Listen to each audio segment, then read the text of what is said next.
아까 전 강의하셨던 분이 이 부분 말씀하시더라고요. 가족의 동의는 꼭 필요합니다. 아버님들 특히 많이 혼자 내려오시는데요. 3년을 버티기가 힘듭니다. 내려오실 땐 같이 내려오시고요. 어머님을 설득하는 방법 중에 가장 좋은 방법은 교육을 같이 다니시면 됩니다. 교육 오실 때도 성별 비율을 보면 7대 3입니다. 남성분이 한 10명 중에 7분이 남성이고요. 여성분이 3명 정도 됩니다. 그래서 기농교육 오실 때 부부가 오면 특혜를 드립니다. 교육비를 절감을 깎아드리죠. 그 이유가 있습니다. 기농은 혼자 기농하는 게 아니기 때문에 같이 오시라는 겁니다. 그리고 같이 돌아보십시오. 혼자 결정한다고 답이 나오는 건 아닌 것 같습니다. 또 아이들도 같이 고민하셔야 합니다. 저희 아이가 저를 요즘 조금 원망을 합니다. 왜 서울에서 잘 살다가 시골 가고 공부를 안 시켰거든요. 내일 모레 대학을 가야 하는데 고민이 되나 봐요. 공부 안 시켜놨다고. 이런 부분 가장 중요한 것 같습니다. 혼자 오시면 외로워서도 힘들거든요. 같이 오시면 좋을 것 같고요. 교육입니다. 교육은 지금 중앙정부에서부터 지방정부까지 교육 정말 많이 하고 있고요. 전라북도가 올해 교육생만 1,800명 교육했습니다. 내년에 3,000명 교육 예상입니다. 예산 그만큼 잡았거든요. 그래서 그런 예산은 여기에 계신 분들을 위한 예산입니다. 최대한 이용하실 필요가 있습니다. 발품은 그렇게 파십시오. 어떤 분이 3년 동안 발품을 어떻게 파셨냐면 혼자 돌아다니셨습니다. 전라북도를 13개 시군을 혼자 3년 동안 여기도 가보고 저기도 가보고 다 가보셨답니다. 누구 만났냐니까 만난 사람은 없습니다. 그냥 유랑 다니신 거죠. 그렇게 하지 마시고요. 발품은 이 교육기관을 통해서 발품을 파시는 겁니다. 그러면 그 수고가 덜어지잖아요. 그리고 이 교육을 통해서 제가 말씀드렸던 멘토를 꼭 만나시면 좋을 것 같습니다. 다양한 멘토를 만나보시는 게 가장 좋습니다. 종착지가 결정이 됐다고 하면 이 재배 작물을 좀 고민을 좀 하시면 좋을 것 같습니다. 재배 작물 고민은 어디에서 하냐면 지금 미디어에서 나오는 재배 작물이 아니라 농업기술센터에 가면 그 지역에 맞는 적합 작물이 있습니다. 그 작물을 선택을 하셔야 합니다. 장수에 오시면 레드 작물 지원 사업이라는 게 있습니다. 레드는 사과, 토마토, 한우, 오미자를 할 경우에 농업인들에게 시설비의 70에서 80%까지 지원을 합니다. 그러니까 평당 10만 원 정도 들어간다면 1000평을 한다고 하면 1억 정도 들어가잖아요. 거기에 7천에서 8천만 원을 지원을 하는 겁니다. 자부담 비율이 20에서 30% 정도 나오거든요. 시설하우스하고 묘목하는 거 다 지원해 드립니다. 그런 작물을 왜 선택을 해야 하냐면 그 지원금을 위해서가 아니라 농산물은 재배는 누구나 가능한 것 같습니다. 어떻게든 재배는 가능하죠. 근데 재배하고 나서 판로에 대한 걱정을 하셔야 합니다. 기농하신 분들이 재배하고 인터넷 판매하면 돈 많이 버는데 뭐 걱정이냐고 하십니다. 인터넷 판매하셨을 때요. A급이 아니면 A급 이하로 B급, C급을 인터넷 판매하면 그 다음에 고객이 하나도 없습니다. A급이 근다고 생산량의 뭐 한 50% 이상 되냐? 그것도 아니거든요. 한 30%가 되면 많은 겁니다. 내 생산한 게 100개인데 그걸 30개 인터넷 판매했습니다. 그럼 70개는 어떻게 해? 직접 유통을 하시던가 아니면 가공을 해야 하거든요. 그 시스템이 그러니까 아까 장수 말씀드린 레드 작물을 하실 경우는 그 지역에 그 가공시설이든 체험장이 있습니다. 농협에서 수매가 가능합니다. B급, C급도. 그러니까 순창에 오셨을 때는 순창에서 하고 있는 오지나 블루베리, 복분자 이런 쪽으로 접근하시는 거죠. 순창에서 복분자, 블루베리는 특용작물이 아닙니다. 보편작물입니다. 그래서 A급은 인터넷으로 고가에 판매하시고요. B급, C급은 지역에 있는 가공센터를 싹 보내버리십니다. 그러면 전량 판매가 되는 거죠. 그래서 지역 작물을 선택을 재배 작물을 그런 방식으로 접근하셔야 합니다. 남들이 하니까 저 작물이 유행 작물이니까 유행 작물은 그 시기가 있다고 아까 말씀드린 것처럼 지역에 적합한 작물을 선택하시면 좋을 것 같습니다. 그리고 주택하고 농지 확보라고 구매라고는 안 했습니다. 저는 귀농하시는 분들이 지역 경제를 위해서 땅을 사고 집을 사는 거, 집을 짓는 것 지역 경제를 위할 뿐이라고 생각합니다. 뭐 지역 경제에 기여하고 싶으면 땅을 사셔도 되지만 선생님들을 위해서는 땅은 3년 후에 5년 후에 구매하셔도 안 늦습니다. 초기에는 임대 받으십시오. 임대 아까 하는 방법은 여기에서 말씀드린 방식으로 접근하면 가능합니다. 1단계에서 말씀드린 것처럼 사람만 나고 인연이 되면 그분이 다 알아봐 주시거든요. 그 인연이었기 때문에 연줄이었기 때문에 어려운 거지. 나를 도와줄 수 있는 멘토가 있다고 하면 땅을 임대하고 집을 빌리는 것이 쉽습니다. 그리고 주거 공간, 저희 아까 말씀드린 임시 거주 공간 같은 그런 공간 적절히 활용하시면 되고요. 그런데 오시면 작물을 선택했고 주거 지역 결정이 됐기 때문에 작물 교육 받으셔야 하고 농기계 교육. 요즘은 손으로 농사 안 짓니다. 기술센터 가면 다 해드리거든요. 대개 일주일 정도 하시더라고요. 기계마다 다르지만 긴 게 일주일입니다. 뭐 일반 소형 농기계는 하루 이틀만 해도 다 된다고 하더라고요. 그래서 이런 교육 적절히 많이들 하고 있습니다. 시기적으로 각 시군 지자체에서 다 시행하고 있기 때문에 이런 걸 중심으로 교육을 받으시면 되고요. 창업자금 3억 있잖아요. 이 투자 시기가 이 시기인 것 같습니다. 창업자금이 2억 융자 받는 게 5년까지 가능합니다. 3년같이 5년, 아니, 3%의 금리로 5년까지 귀농해서 5년까지 적용 대상이 되거든요. 그래서 귀농을 했으니까 마냥 천평으로 가지고 갈 수는 없잖아요. 돈을 벌어야 하기 때문에 3년 차까지는 충실히 준비하시고요. 3년 차에 이 작물이 돈이 될 것 같다. 과감히 투자를 하셔야겠죠. 그럴 때는 창업자금을 받는 겁니다. 1년 차에 창업자금 받아서 실패한 케이스가 제 친구입니다. 이 친구가 양계를 합니다. 융자를 3억을 받았습니다. 양계하겠다고. 양계장을 해서 하림하고 그 계약을 맺었더라고요. 하림에서 한 달에 250을 보전을 해주겠다고 또 닭도 갖다 줍니다. 하림에서. 키워서 납품만 하라는 겁니다. 그래서 대뜸 3억을 융자를 받았습니다. 창업자금 2억 받았고요. 민간에서 1억을 받아갖고 한 해 이자가요. 1,000만 원입니다. 1년 이자가. 1년 차부터. 소득은 안 나오는데 250이 소득이 안 됩니다. 1년 해봤자 2,500이거든요. 생활비하고 전기세하고 공제하고 나면 그 1,000만 원을 갚을 돈이 안 되는 거죠. 그래서 이 친구가 귀농 2년 차, 올해 3년 차거든요. 고민을 정말 많이 합니다. 저부할까? 왜? 지금 무지하게 힘듭니다. 낮에는요, 양계장에서 일하고요. 밤에는 전주에 나가고 알바를 합니다. 알바를 해서 그 돈을 모아서 이자 갚고 있거든요. 그러니까 이 친구도 귀농할 때 저한테 많이 혼났거든요. 융자 받지 말라고. 그냥 작게 시작하면 좋겠다고. 근데 대뜸 사고를 쳐버린 겁니다. 근데 그 친구 그 농장 팔아도요, 3억 못 받습니다. 많이 받으면 1억 5천 받습니다. 그래서 이 투자 시기는 참 중요한 것 같습니다. 근데 저는 되게 귀농 3년 차에 투자하신 분들이 그나마 소득을 내는 것 같더라고요. 그리고 이때는 창업자금이 아니어도요, 이 절차를 밟아서 오면 보조금이 붙습니다. 보조사업이라는 게 붙습니다. 제가 작게 시골에 왔다 갔다 하면서 농사를 짓고 있는데, 이제 저도 주 목적은 이제 바뀌었거든요. 농사를 지려고 준비를 하고 있습니다. 보조사업 1억짜리가 있더라고요.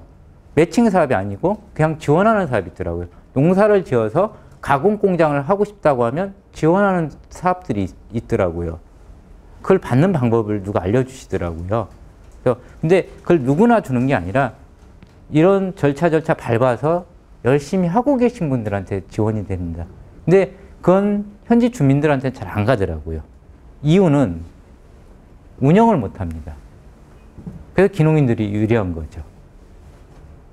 그리고 네트워크가 잘 돼 있기 때문에 판로도 확보가 되기 때문에 가공 공장을 해도 승부를 질 수가 있는 것, 승부를 낼 수가 있기 때문에 이 매칭 사업들이나 이런 것을 기농인들이 많이 받습니다. 그래서 한 3년 정도는 투자하지 마시고요. 3년 후에 투자하시면 그 이유가 소득이 나오는 거죠. 제가 지금까지 말씀드렸던 건 좀 요약한 거거든요. 돈이 아닌 정으로 기농하시면 좋을 것 같습니다. 정말. 아직도 농촌의 어르신들은 돈을 기다리는 게 아니고요. 지금은 사람의 정을 기다리고 있는 것 같습니다. 그래서 기농하실 때는 정으로 기농하시면 좋을 것 같고요. 또 기농하실 때 그럼 뭘 준비하냐고 많이들 물어오십니다. 초기에. 근데 저는 당장 내일의 소득이 아니라 준비하실 것은요. 3년간 내가 지출을 할 것 같은 예상되는 지출 비용이 얼마인가를 한번 계산해 보실 필요가 있는 것 같습니다. 재무제 부조가 필요한 거죠. 왜냐하면 아까 말씀드린 것 모든 작물은요.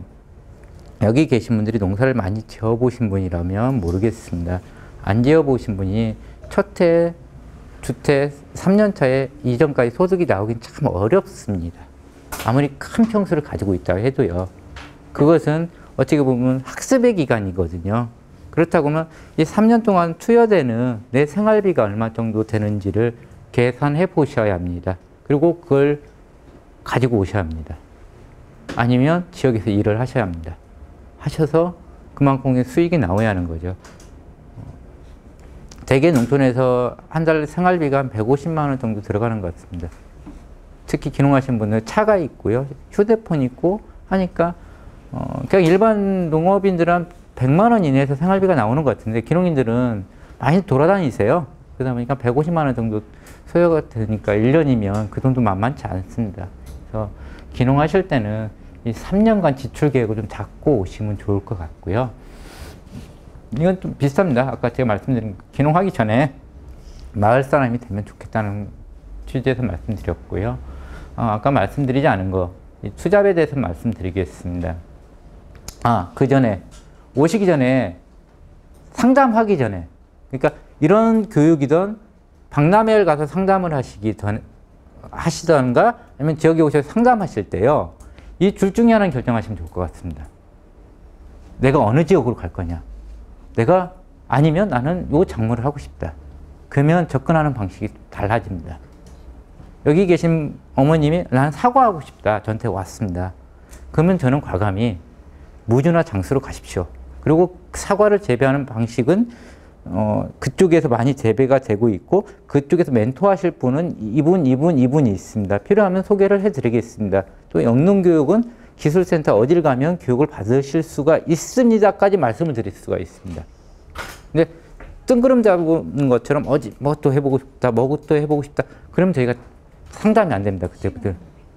그래서 기농하시기 전에는 지역이든 작물이든 이 두 가지는 좀 결정하시면 좀 수월하게 저희 같은 사람들을 만나기가 수월하죠.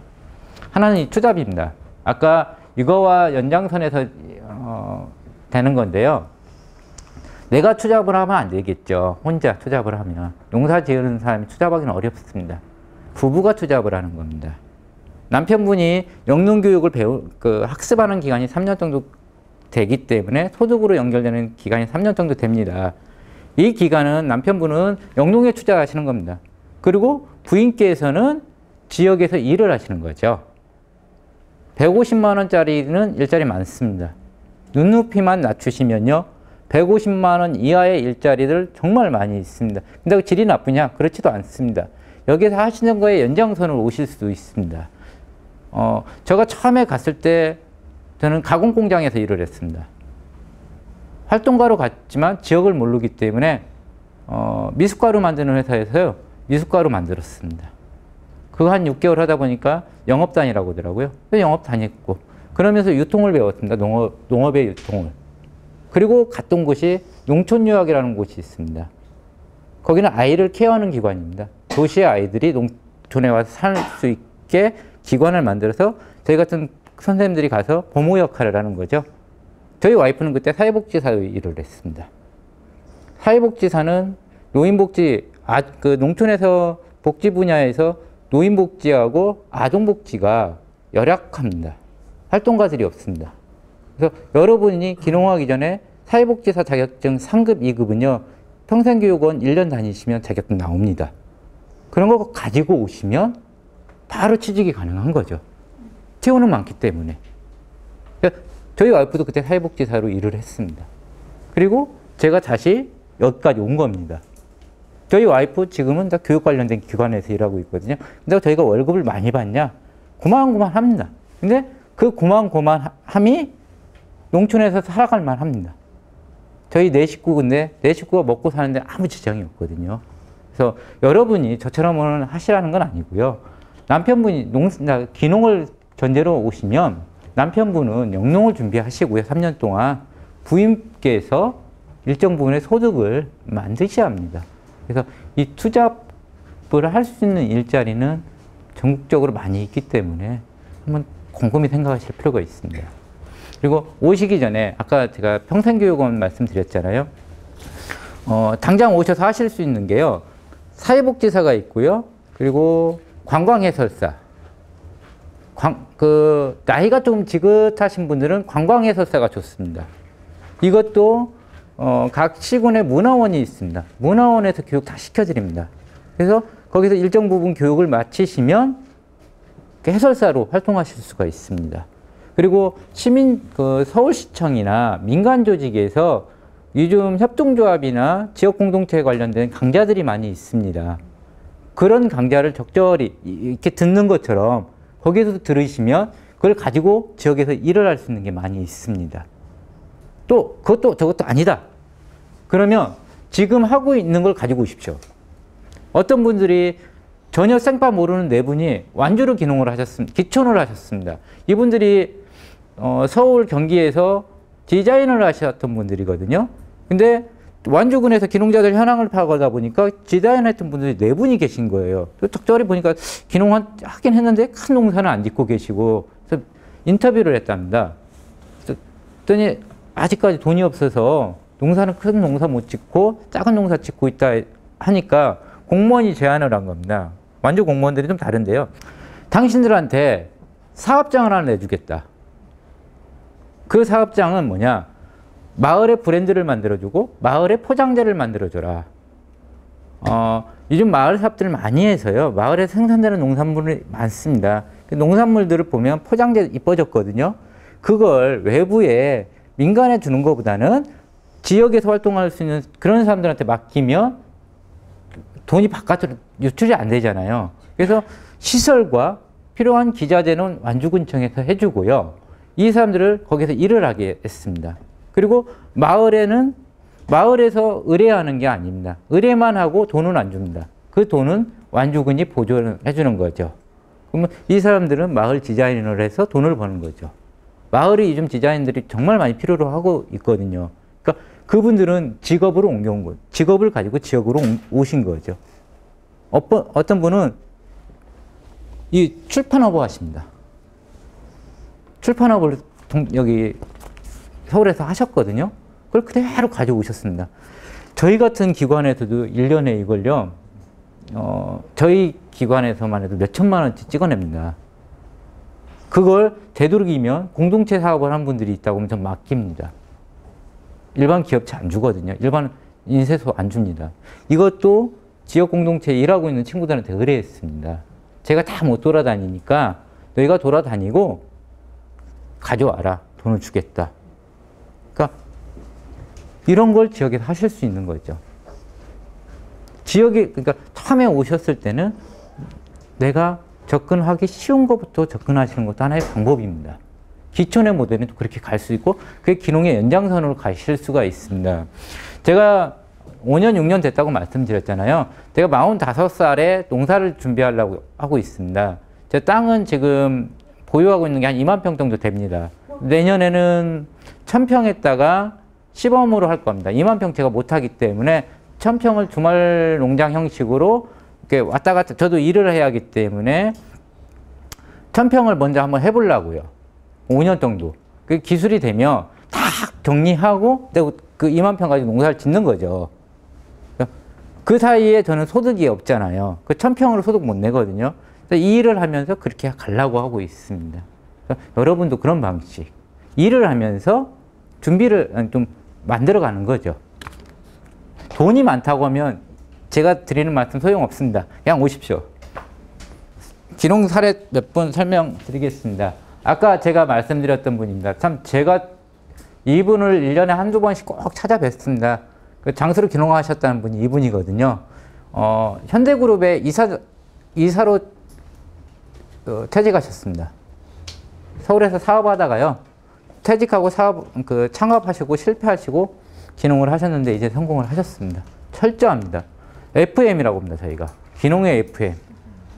이분이 일지를 몇 년째 일지를 지금도 가지고 계십니다. 하루하루 써왔던 일지가 지금도 있으십니다. 지금도 일지를 쓰고 계시고요.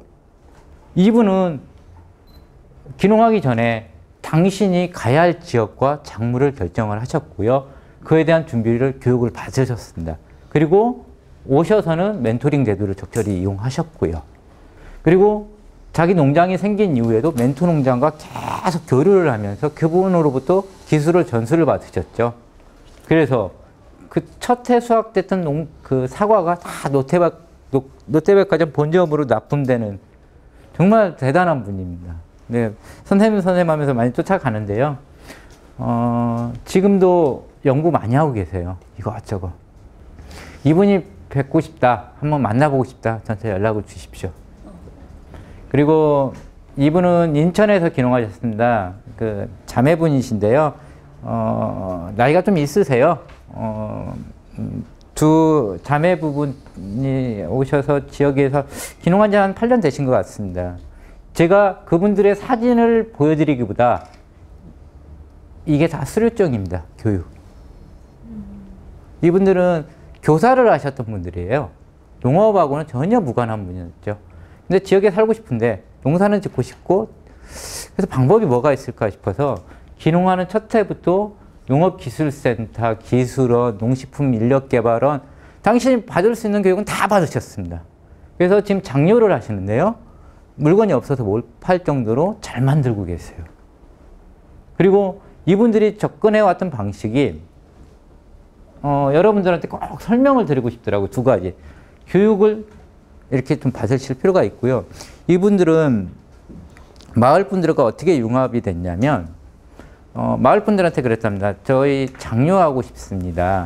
좀 도와주십시오. 그렇게 하니까 그 누구도 안 도와주는 거죠. 한번 해봐라 이렇게 되는 거죠. 그래서 된장을 하면 백태로 해야 하잖아요. 백태를 씨앗을 당신들이 구해 오셨습니다. 국내산 씨앗을. 그리고 무상으로 동네 분들한테 다 드렸습니다. 재배하십시오. 재배하면 저희가 다 수매하겠습니다. 돈이 되는 거죠, 마을 분들로. 그러니까 도와주는 겁니다. 재배해서 보니까 시중 가격보다 비싸게 다 수매하셨답니다. 지금도 그렇게 하고 계시고요. 그리고 이분들이 기농을 언제 했냐면 연말에 하셨습니다. 이 시기에 기농한 시점을 선택한 이유가 있습니다. 지금은 농번기가 아닙니다. 노는 시기입니다. 어른들이 어디로 가 계시냐면 노인정에 다 계십니다. 지금부터 11월 달부터 내년 한 4월까지는 그 요즘 지역에 가면 노인정에서 숙박을 다 해결하시거든요. 그래서 3, 4개월 숙박을 다 드렸답니다. 그러니까 3, 4개월 만에 지역민이 돼버린 거죠. 어른들은 시골 분들 특히 농촌에 있는 어르신들은 나한테 득이 되는 사람이냐 해가 되는 사람이냐 참 중요시하는 것 같더라고요. 그걸 적절히 이용하셨습니다. 그래서 여러분도 저는 이분들한테 배워야 할 건 참 많다고 생각을 합니다. 되게 뭐 기농 오래된 분들인데 제가 소개를 해드리는 것은 아직도 교육을 받고 계십니다. 이 수료증이 갈 때마다 늘어납니다. 그리고 마을 분들과 어울리는 방법을 잘 아시더라고요. 이분도 고창 분인데요. 이분은 투자 부분입니다. 남편분은 포도를 하고 계시고요. 이 사모님은 지금 고창의 기농기촌 상담사로 저와 같은 일을 하고 계십니다. 당신의 경험을 바탕으로 고창으로 기농하신 분들한테 상담을 해드리고 있죠. 그러니까 귀농한 지 3년 차기 때문에 아직 소득이 안 나오잖아요. 투자만 하셨거든요. 그래서 사모님이 수익, 월급을 받아오는 걸로 생활을 하시고 당신이 가져왔던 자본금으로는 포도농장을 일구고 계십니다. 올해 조금 수확이 됐다고 하더라고요. 이분은 멘토를 참 잘 만났습니다. 귀농하기 1년 전에 지역에서 포도하시는 멘토를 만나셨는데요. 그분이 그 멘토를 잠깐 설명드리면 유기농 포도를 하세요. 그리고 한 그루에서요 2,400송이의 포도가 열립니다. 한 그루입니다. 유기농이고 그게 불가능하거든요. 농약을 안 쳤는데 한 그루에서 2,400송이의 포도가 열린다는 건 대단한 겁니다. 남편분이 그분 밑에서 1년간 일을 배워주셨답니다. 그리고 그 멘토가 적지를 알아봐 드린 겁니다. 땅이 포도 재배하기 좋은 곳, 그리고 이 시설하는 거, 이걸 이 남편분이 하신 게 아니라 그 멘토가 싸게 주신 겁니다. 그러니까 땅을 구매하실 때도 이분이 알아보면 비싸니까 그 멘토가 알아봐 갖고 적지에 땅을 구해 주신 거죠. 그리고 그 사이엔 사모님은 계속 일을 하고 계시고요. 그러니까 귀농의 방법은 여러 가지가 있겠지만 가장 이상적인 모델인 것 같습니다. 그리고 우리 사모님 아직도 그 얘기를 하고 계십니다. 당신이 어떻게 귀농하셨는지를.